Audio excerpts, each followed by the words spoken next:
నమస్తే, good evening. Welcome to స్వతంత్ర news. నేను సోనియా. బులెటిన్ల ముందుగా హెడ్లైన్ చూద్దాం.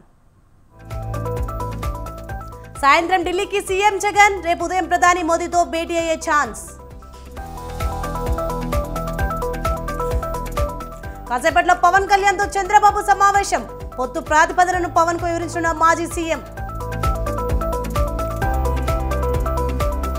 Congress BRS the dupe fight. తెలంగాణలో ఏ పార్టీతో పొత్తు లేదన్న కిషన్ రెడ్డి.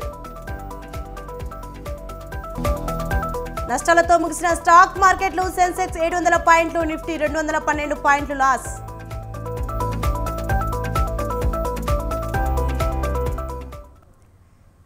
రైట్ డీటెయిల్స్ చూస్తే ఏపీ అసెంబ్లీ బడ్జెట్ సమావేశాలు నిరవధికంగా వాయిదా పడ్డాయి.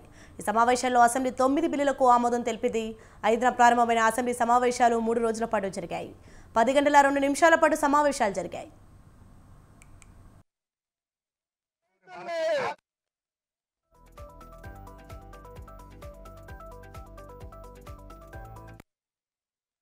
ఈ నెల 5న గవర్నర్ ప్రసంగంతో మొదలైన అసెంబ్లీ సమావేశాలు రెండో రోజు గవర్నర్ ప్రసంగానికి ధన్యవాదాలు తెలిపింది. మూడో రోజు ఆర్థిక శాఖ మంత్రి బుగ్గన రాజేంద్రనాథ్ రెడ్డి బడ్జెట్ను ప్రవేశపెట్టారు. మరోవైపు అసెంబ్లీ సమావేశాలు చివరి రోజున టీడీపీ ఎమ్మెల్యేలు, ఎమ్మెల్సీలు సమావేశాలకు హాజరు కాలేదు. అంతకుముందు అసెంబ్లీలో ఆర్థిక శాఖ మంత్రి బుగ్గన రాజేందర్ మాట్లాడుతూ అన్ని వర్గాలను చంద్రబాబు మోసం చేశారని, తాము మేనిఫెస్టోలో చెప్పిన ప్రతి హామీని నెరవేర్చామన్నారు. హామీలు నెరవేర్చిన చంద్రబాబును వామపక్షాలు ఎందుకు ప్రశ్నించలేదని అన్నారు.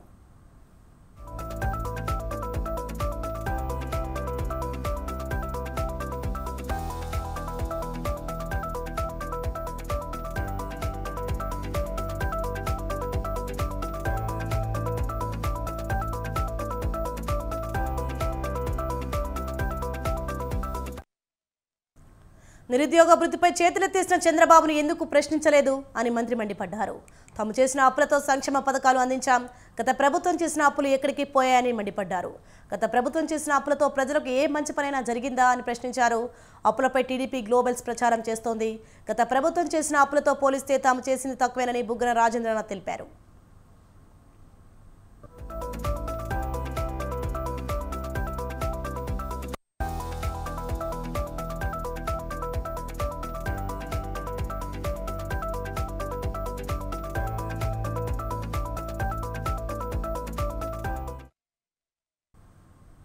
బీఆర్ఎస్ నేతలు అధికారం పోయిందని జీర్ణించుకోలేక ఛాంబర్ల కోసం విమర్శలు చేస్తున్నారని ప్రభుత్వ విప్ ఆది శ్రీనివాస్ విమర్శించారు. ప్రజలు ఎన్నుకున్న ఎమ్మెల్యేగా, ప్రతిపక్ష నేతగా గవర్నర్ ప్రసంగానికి కేసీఆర్ రాకపోవడం ఆయన చిత్తశుద్ధికి నిదర్శనమని అన్నారు. బీఆర్ఎస్ చేయలేని పనులు కాంగ్రెస్ చేస్తుందని, అందుకే విమర్శలు చేస్తున్నారని అంటున్న ఎమ్మెల్యే ఆది శ్రీనివాస్తో మా ప్రతినిధి రాజు ఫేస్ టు ఫేస్. ఏర్పాటు అనంతరం మొదటిసారి కాంగ్రెస్ పార్టీ అధికారంలోకి వచ్చింది. గవర్నర్ ప్రసంగం కేవలం ప్రభుత్వం వైపే మాత్రమే డాంబికంగా ఉంది అంటూ కూడా బీఆర్ఎస్ నేతలు విమర్శలు చేస్తూ ఉన్నారు. దానికి సంబంధించి మనతో మాట్లాడడానికి ఎమ్మెల్యే ఆది శ్రీనివాస్ అలాగే ప్రభుత్వ విప్పుగా ఉన్నారు. ఇటు సెషన్కి, గవర్నర్ ప్రసంగానికి కేసీఆర్ హాజరు కాలేదు. మరోవైపు ఎల్ఓపి కూడా సరైన గదిని ఛాంబర్ని కేటాయించలేదంటూ కూడా వారు ఆరోపిస్తూ ఉన్నారు. ఏం చెప్తారు మీరు? వాళ్ళు ఫ్రస్ట్రేషన్లో ఉన్నారు. వాళ్ళు ఇంకా అధికారం కోల్పోయిన తర్వాత అయ్యో అధికారం ఎలా కోల్పోయినటువంటి వాళ్ళు పోస్ట్ మార్టం చేసుకోకుండా ఇంకా అధికారం నుంచి చెప్పినటువంటి భావనతో ఈరోజు గది కోసం కొట్లాట కాదు, వాళ్ళ ఆలోచన అంతా ప్రజలలో కాంగ్రెస్ ప్రభుత్వ ఆదరణ పెరుగుతుంది. అధికారంలోకి వచ్చిన 2 రోజుల్లోనే మహిళా తల్లులకు ఆర్టీసీ బస్సు ఉచిత ప్రయాణం ప్రారంభం చేశారు. 15 కోట్ల జీరో టికెట్ ప్రయాణాలు జరిగినాయి. పేదలకు 10 లక్షల ఆరోగ్యశ్రీ అమలు చేసినారు. ఈరోజు మన గవర్నర్ గారి ప్రసంగంలో 500 రూపాయలకే సిలిండర్ ఇస్తారని చెప్పినారు. అదేవిధంగా 200 యూనిట్లు కరెంటు కూడా ఉచితమన్నారు.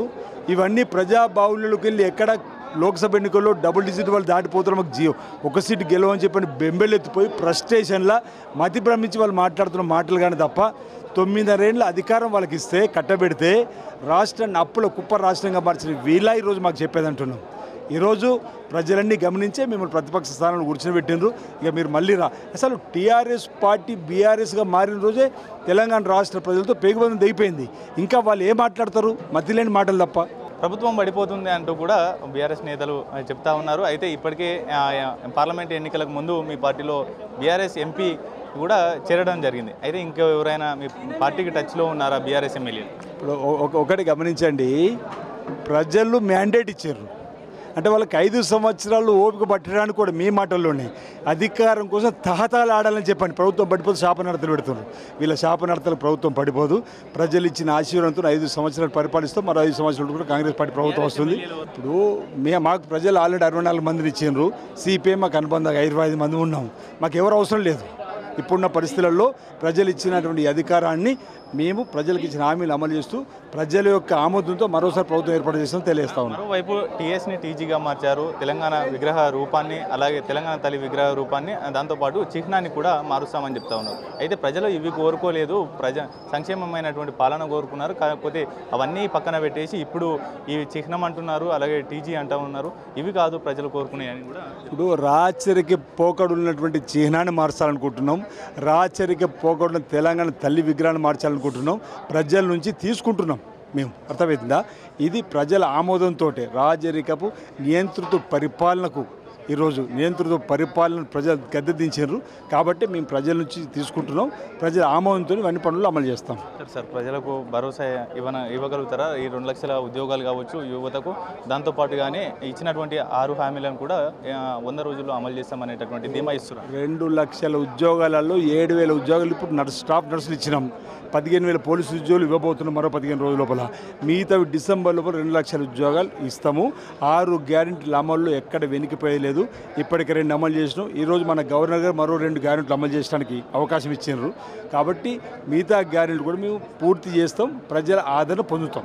ఇది ఓవరాల్గా ప్రభుత్వ వైపు ఆది శ్రీనివాస్ గారు చెప్తున్నటువంటి పరిస్థితి. ప్రభుత్వంలో నుంచి వారు ప్రతిపక్షంలోకి వచ్చిన దాన్ని తట్టుకోలేకనే ఇటువంటి విమర్శలు చేస్తూ ఉన్నారు తప్ప ప్రభుత్వం అన్ని ఇచ్చినటువంటి హామీలకు అన్నిటికీ కట్టుబడి ఉంది అనేది కూడా చెప్తున్నటువంటి పరిస్థితి అయితే ఉంది. కెమెరా పర్సన్ శ్రీనివాస్తో రాజు, స్వతంత్ర రెడ్డి, హైదరాబాద్. యువగలం పాదయాత్ర రాయలసీమ, కోస్తాంధ్రలో కొనసాగినట్టే ఉత్తరాంధ్రలో కూడా కొనసాగాల్సి ఉందని టీడీపీ ఏపీ అధ్యక్షుడు అచ్చెన్నాయుడు అన్నారు. టీడీపీ జాతీయ అధ్యక్షుడు చంద్రబాబు నాయుడు శంఖారావం కార్యక్రమాన్ని త్వరలోనే ప్రారంభిస్తారని తెలిపారు. రానున్న 40 రోజుల్లో యువగలం పాదయాత్ర జరగని 120 నియోజకవర్గాల్లో శంఖారావం కార్యక్రమంలో భాగంగా పర్యటిస్తారని చెప్పారు. దౌర్జన్యాల్ని ఎండగడుతూ 220 రోజుల పాటు 3132 కిలోమీటర్లు సాగినటువంటి యువగలం అక్రమార్కుల గుండెల్లో రైళ్లు పరిగెత్తించినటువంటి విషయాన్ని కూడా ఈ సందర్భంగా తెలియచేస్తున్నాను. జగన్ రెడ్డి పాలనలో బాధితులుగా మారినటువంటి అన్ని వర్గాల ప్రజలకు నేను ఉన్నానని చెప్పి భరోసా ఇస్తూ యువగలం పాదయాత్ర ఒక జైత్ర యాత్రలాగా సాగిన విషయం కూడా గుర్తు చేస్తున్నాను. ఏదైతే యువగలం పాదయాత్రలో నారా లోకేష్ బాబు గారు ఏ నియోజకవర్గాలైతే పర్యటన చేయలేదో ఆ నియోజకవర్గాల్లో కార్యకర్తల్ని చైతన్యపరచడానికి ఈ ప్రభుత్వం చేసినటువంటి దమనకాండని ప్రజానికానికి తెలియచేయాలని ఉద్దేశంతో రాష్ట్ర ప్రజలకి, తెలుగుదేశం పార్టీ కార్యకర్తలకి భరోసానిచ్చేందుకు ఈ రోజు నుంచి తెలుగుదేశం పార్టీ శంఖారావం అనే కీలక ప్రచార కార్యక్రమాన్ని చేపట్టిన విషయాన్ని కూడా రాష్ట్ర ప్రజానీకానికి తెలియజేస్తున్నాను. అవినీతి దౌర్జన్యాల్ని ఎండగడుతూ 220 రోజుల పాటు 3132 కిలోమీటర్లు సాగినటువంటి యువగలం అక్రమార్కుల గుండెల్లో రైళ్లు పరిగెత్తించినటువంటి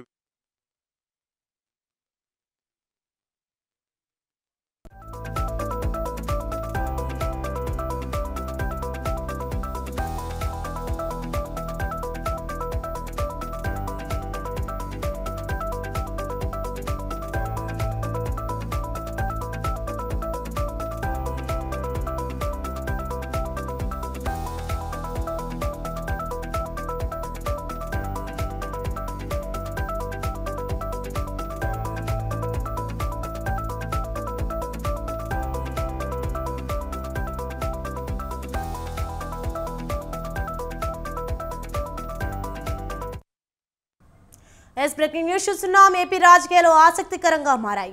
అసెంబ్లీ, లోక్సభ ఎన్నికలు సమీపిస్తున్న వేళ అధికార ప్రతిపక్ష పార్టీలు వ్యూహాలు రచిస్తున్నాయి. జగన్ను ఎలాగైనా ఈసారి ఎన్నికల్లో గద్దె దించాలని ప్రధాన ప్రతిపక్షం భావిస్తుంటే తమ పీఠాన్ని పదిలం చేసుకోవాలని వైసీపీ ఉవ్విళ్లూరుతోంది. టీడీపీ జనసేన పొత్తు ఇప్పటికే ఖరారు కాగా బీజేపీతో పొత్తు అంశంపై చంద్రబాబు ఢిల్లీ వెళ్లారు.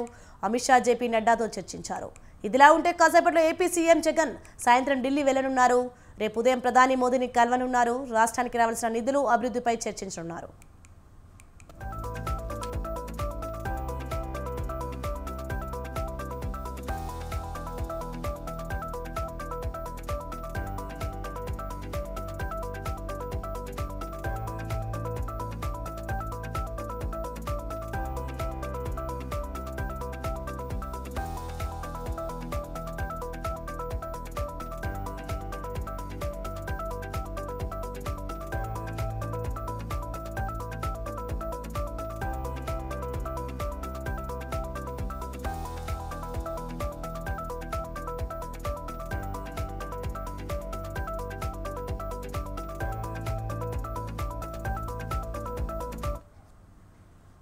ఇదే అంశంపై మరింత సమాచారం మా ప్రతినిధి రమేష్ ఫోన్లలో అందిస్తారు. రమేష్, చెప్పండి, ఏపీలో రాజకీయాలు రసవత్తరంగా మారాయి. మరి కాసేపట్లో ఢిల్లీకి ఏపీ సీఎం జగన్ పర్యటిస్తున్నారు. దీనిపైన అప్డేట్స్ ఏంటి? ఏపీ ముఖ్యమంత్రి జగన్మోహన్ రెడ్డి కొద్దిసేపు క్రితమే ఢిల్లీ బయలుదేరేందుకు సిద్ధమయ్యారు. ఆయన మరి కాసేపట్లో ఢిల్లీ బయలుదేరి వెళ్ళనున్నారు. రేపు ప్రధాని నరేంద్ర మోడీతో సమావేశం అవుతారు. ఈ సమావేశంలో ప్రధానంగా రాష్ట్రానికి సంబంధించి వివిధ అంశాలపైన చర్చించే అవకాశం ఉంది. ప్రధానంగా ఎన్నికల కన్నా ముందు ఏపీకి సంబంధించి విభజన హామీలు వీళ్ళంత త్వరగా కేంద్రం నుంచి రాబట్టాలని సీఎం జగన్మోహన్ రెడ్డి భావిస్తున్నారు. గతంలో అనేక సార్లు ఢిల్లీ వెళ్ళినటువంటి సందర్భంలో రాష్ట్ర విభజన సందర్భంగా ఏవైతే హామీలు ఇచ్చారో ఆ హామీలు అమలు చేయాలంటూ కేంద్రాన్ని కోరుతూ వచ్చినటువంటి పరిస్థితి కూడా ఉంది. ప్రధానంగా ఏపీకి ప్రత్యేక హోదా కావచ్చు, పోలవరం ప్రాజెక్టుకు నిధులు కావచ్చు, వీటితో పాటు ఏదైతే కేంద్ర ప్రభుత్వం ఉత్తరాంధ్రకు రైల్వే జోన్ ఇస్తామని గతంలోనే ప్రకటించింది. కానీ ఆ జోన్ విషయంలో కూడా ఇంతవరకు ఒక నిర్ణయం అయితే తీసుకున్నటువంటి పరిస్థితి లేదు. మరోవైపు విశాఖ స్టీల్ ప్లాంట్ ను ప్రైవేటీకరించాలని కేంద్రం నిర్ణయించింది. ఈ నిర్ణయాన్ని ఏపీ ప్రభుత్వం వ్యతిరేకిస్తూ ఉంది. ఈ నేపథ్యంలో ఈ అంశాలకు సంబంధించి కేంద్రంతో చర్చించే అవకాశం ఉంది. మరోవైపు సాగునీటి ప్రాజెక్టులకు సంబంధించి కూడా కొంత తెలుగు రాష్ట్రాల మధ్య వివాదం కొనసాగుతున్న పరిస్థితి కూడా ఉంది.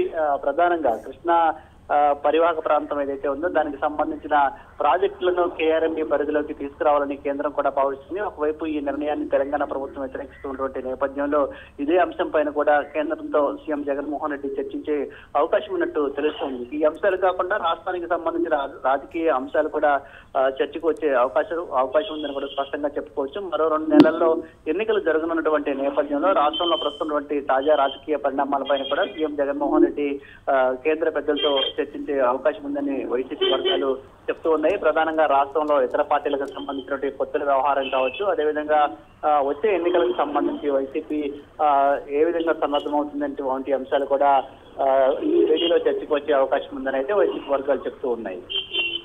Right, thanks for the information Ramesh.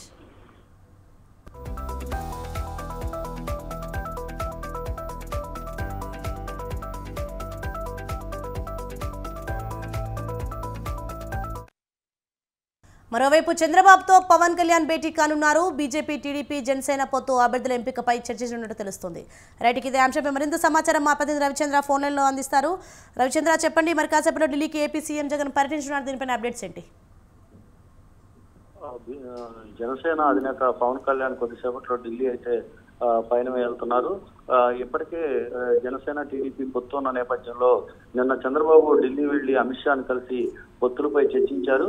దానిపై ఫీడ్బ్యాక్ తీసుకున్న జనసేన అధినేత పవన్ కళ్యాణ్ ఢిల్లీ వెళ్లి అమిత్ షాతో మాట్లాడి దీన్ని అయితే ఫైనల్ చేసేందుకు సిద్ధమవుతున్నారు. కొద్దిసేపటి క్రితం బాబు పవన్ కళ్యాణ్ కూడా మాట్లాడుకున్నట్టు పార్టీ వర్గాలు అయితే చెబుతున్నాయి. ఇంకా క్లారిటీ రావాల్సింది. Thank you Ravichandra.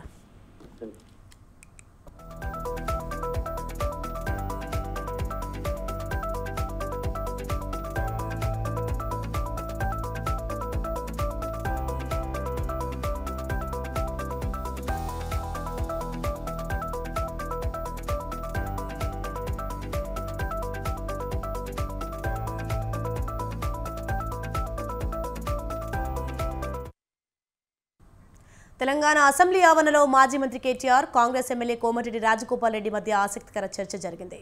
రాజగోపాల్ రెడ్డిని చూసిన కేటీఆర్, మీకు మంత్రి పదవి ఎప్పుడు వస్తుందని ప్రశ్నించారు. మీలానే మాకు ఫ్యామిలీ ఎఫెక్ట్ పడుతుందని రాజగోపాల్ రెడ్డి బదిలిచ్చారు. ఫ్యామిలీ పాలన కాదు, మంచిగా పనిచేస్తే కీర్తి ప్రతిష్టలు వస్తాయని కేటీఆర్ అన్నారు. ఎంపీగా మీ కూతురు కీర్తి పోటీ చేస్తుందా, సంకీర్తి పోటీ చేస్తున్నారా అని సరదాగా కేటీఆర్ అడిగారు. దయచేసి తనను కాంట్రవర్సీలోకి లాగవద్దంటూ రాజగోపాల్ రెడ్డి అక్కడి నుంచి వెళ్లిపోయారు.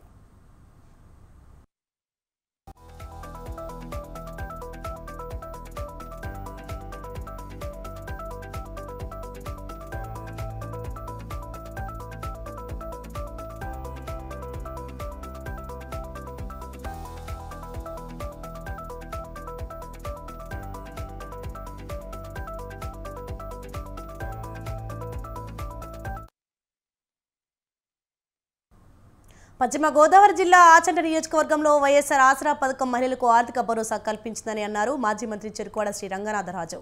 పొడూరు మండలం తూర్పుపాలెం క్యాంప్ కార్యాలయం వద్ద మనసారా ఆసరా చివరి రోజు కార్యక్రమాన్ని నిర్వహించారు. సుమారు 10,000 మంది డ్వాక్రా మహిళలకు భోజనం పెట్టి చీరలు అందించారు. ఆసరా పథకం మహిళలో వెలుగులు నింపుతోందంటున్న ఎమ్మెల్యే శ్రీ రంగనాథరాజుతో మా ప్రతినిధి Satish face to face. Achanta నియోజకవర్గం మాజీ మంత్రి గారు అయిన రంగరాజు గారి దగ్గర ఉన్నాము, స్థానిక ఎమ్మెల్యే గారి దగ్గర. సార్, ఇది ఒక రోజు ఇంట్లోనే పెళ్లి జరిగితే 500 నుంచి 1000 మందికి భోజనాలు ఏర్పరచాలంటేనే చాలా గగనం కింద ఉంటుంది. అలా 10 రోజులు ఆసరా ఈ కార్యక్రమాన్ని మీరు ఈ భారీ ప్రాజెక్ట్ని మీరు ఏ విధంగా తీసుకెళ్లారు జనాల్లో? ఈ ఆచంట నియోజకవర్గంలో మనసారా ఆసరా కార్యక్రమం 4వ విడత ఇక్కడ పెట్టడం జరిగింది. జనరల్గా ఈ ప్రభుత్వ కార్యక్రమం ఇది. ప్రతి నియోజకవర్గంలో మండల స్థాయిలోనో గ్రామ స్థాయిలోనో ఈ యొక్క కార్యక్రమాలు పెట్టి చెక్స్ ఇచ్చే కార్యక్రమం. మా నియోజకవర్గం వినూత్నంగా మనసారా ఆసరా అనే కార్యక్రమాన్ని పేరు పెట్టి ఇక్కడ నా తూర్పాలెంలో నా ఇంటి దగ్గర ఈ నియోజకవర్గంలో ఉన్న సుమారు 60,000 మంది మహిళల్ని రోజుకి 6,000 దగ్గరికి ఇక్కడికి ఆటోలు పంపించి పుట్టింటికి తీసుకొచ్చి ఇక్కడ సమావేశం ఏర్పాటు చేసి మహిళల్లో చర్చించుకుని ఈ ప్రభుత్వం మనకేం చేసింది, గత ప్రభుత్వం ఏం చేయలేదు, జగన్మోహన్ రెడ్డి గారికి చంద్రబాబు నాయుడు గారికి ఉన్న తేడా ఏంటి, అన్ని పథకాలు వచ్చినాయి కాబట్టి ఎంతో సంతోషం వ్యక్తం చేసి జగన్మోహన్ రెడ్డి గారికి అందరూ ఆశీర్వదిస్తూ మేము ఎప్పుడు కూడా జగన్మోహన్ రెడ్డి గారికి మేము అండగా ఉంటామని. ఇది పొలిటికల్ మీటింగ్ కాదు, ఇది రాజకీయ నాయకులతో మాట్లాడటం. నేను ఈ 10 రోజులు కూడా ఎవరే ఓటేయమని అడగలేదు. అంత చక్కగా ఈ కార్యక్రమం ఒక ఇంటికి 3 నుంచి 4 లక్షల రూపాయలు లబ్ధి పొందారు. దాంట్లో భాగంగా ఇక్కడ వచ్చి పెద్ద ఎత్తున మహిళలు వాలంటీర్గా మేము వస్తాం అని చెప్పి, అంటే ఒకే రోజుని పెట్టాలంటే 60,000 మందికి కష్టం కాబట్టి రోజుకి 6,000 మంది కాడికి తీసుకొచ్చి మీటింగ్ పెట్టి భోజనం పెట్టి సిరీస్ ఆరితోటి మళ్ళీ అత్తవారింటికి పంపినట్టే కార్యక్రమం ఇక్కడ చేయడం జరిగింది. ఇది అందరికీ సక్సెస్ కారణం నా వెనకాల ఉన్న బ్యాక్ బోన్ లాంటి నా కార్యకర్తలు, నా స్నేహితులు, నా శ్రేయోభిలాషులు. రోజుకి 10,000 మందికి అట్టాక్ వేసి భోజనం పెట్టి అందరూ పనుని రాత్రి పగలు ఇక్కడ ఉండి ఈ కార్యక్రమం సక్సెస్ చేసినందుకు ప్రతి మిత్రుడికి, స్నేహితుడికి, కార్యకర్తకి, నాయకులకి, వైఎస్ఆర్ కాంగ్రెస్ పార్టీ అభిమానులందరికీ కూడా నేను ప్రత్యేకంగా ధన్యవాదాలు తెలియజేస్తాను. ఇదే ఇక్కడ విషయం అయితే ఈ రోజుల్లో మొత్తం 10 రోజుల నుంచి కూడా ఇక్కడ ఈ నియోజకవర్గంలో ప్రతి మహిళలను కూడా సొంత సోదరిభావంతోనే మొత్తం అందరిని కూడా ఇక్కడ మొత్తం ఆదరించి ఈరోజు కన్నుల విందుగా మొత్తం అందరూ కూడా వాళ్ళ అందరూ ఇక్కడికి వచ్చి మొత్తం తీసుకుని వెళ్ళడం జరిగింది. కెమెరామ్యాన్ శివకుమార్తో సతీష్, స్వతంత్ర టీవీ, ఆచంట నియోజకవర్గం నుంచి. హైదరాబాద్లో ఎన్ఐఏ సోదాలు నిర్వహించారు. విరసం నేత వరవర్రావుకు వేణుగోపాల్ అల్లుడు సీనియర్ జర్నలిస్ట్ వీక్షణం పత్రికా ఎడిటర్ ఎన్ వేణుగోపాల్ ఇంట్లో ఎన్ఐఏ అధికారులు తనిఖీలు నిర్వహించారు. మావోయిస్టులతో సంబంధాలున్నాయనే ఆరోపణలతో హిమాయత్ నగర్లోని వేణుగోపాల్ ఇంట్లో అధికారులు తనిఖీలు నిర్వహించినట్లు తెలుస్తోంది. ఎల్బీనగర్లోని రవిశర్మ ఇంట్లోనూ కూడా తెల్లవారుజాము నుంచే ఎన్ఐఏ అధికారులు సోదాలు చేశారు. కాగా ఉద్దేశపూర్వకంగా తమని స్టేట్ టార్గెట్ చేస్తుందని ఎన్ వేణుగోపాల్ రవిశర్మ ఆరోపించారు.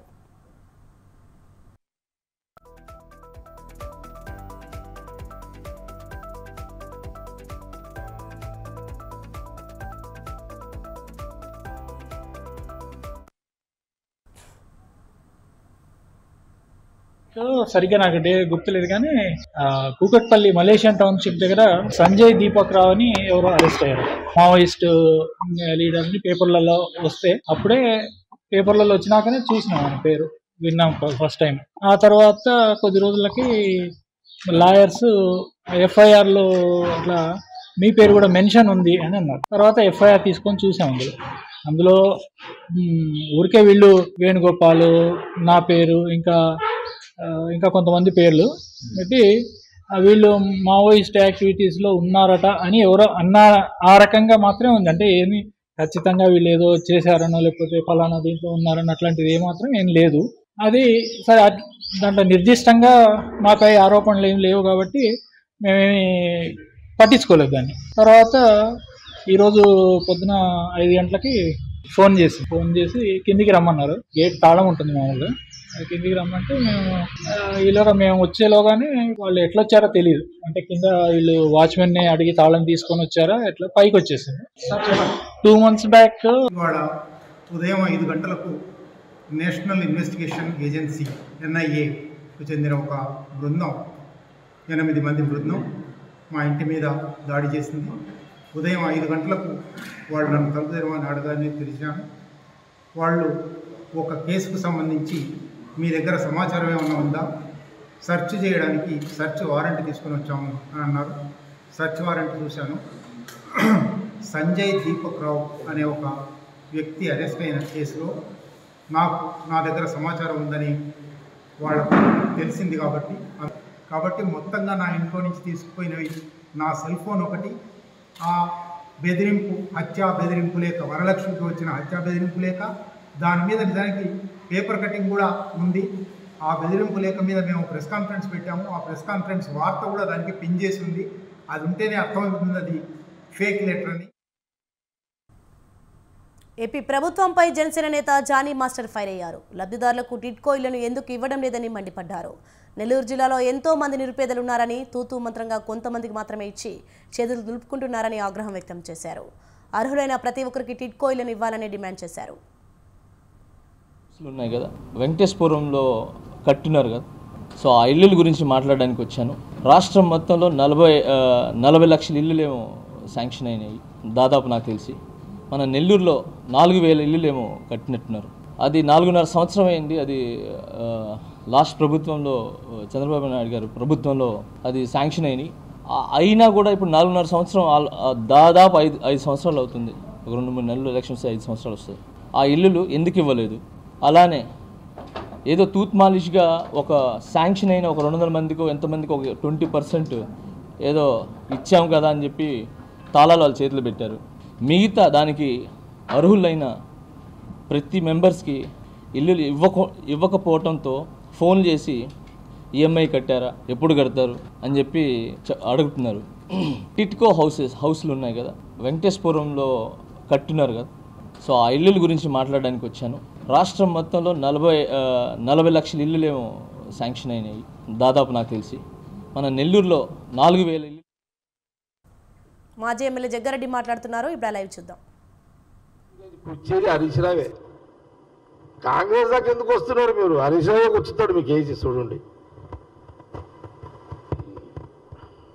ఒకటి ఇప్పుడు మా మీద అంతరిద్దాం అన్నారు అనుకో.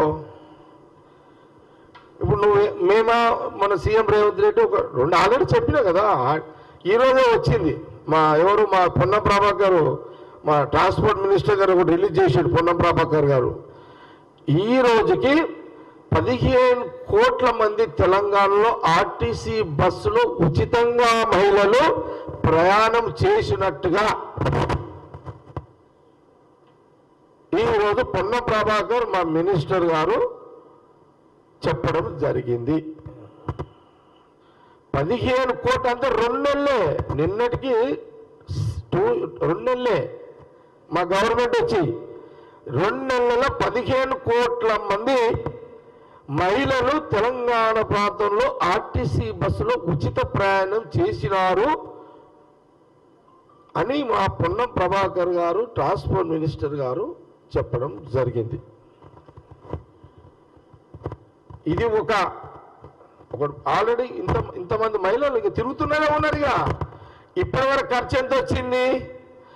500 కోట్లు. ఈ ఉచిత ప్రయాణానికి ప్రభుత్వము, కాంగ్రెస్ ప్రభుత్వము ప్రజల యొక్క ధనాన్ని ప్రజలకి అందిస్తున్న దానికి ఏంది 535-50 కోట్ల రూపాయలు ఇప్పటి వరకు కూడా ప్రభుత్వమే మహిళల ఉచిత ప్రయాణము యొక్క భారము ప్రభుత్వము మోస్తున్నది.